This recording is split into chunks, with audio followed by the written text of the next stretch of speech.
भाभी लोग के साथ गए थे।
तो फिर मैं खाना कैसे बनाऊंगी?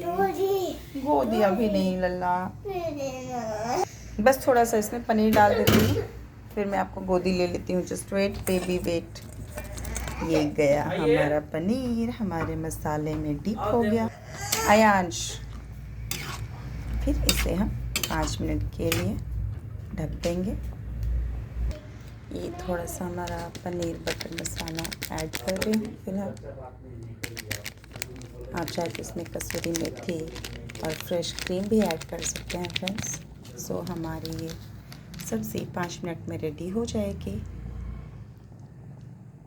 फाइनली ये हमारी ग्रेवी वाली पनीर मसाला, कढ़ाई पनीर, जो भी बोलना है बोलिए। थोड़ी सी मैंने इसमें ग्रेवी रखी है क्योंकि बच्चों को ग्रेवी ज़्यादा पसंद है। तो ये हमारी कढ़ाई पनीर रेडी है फ्रेंड्स। So let's enjoy.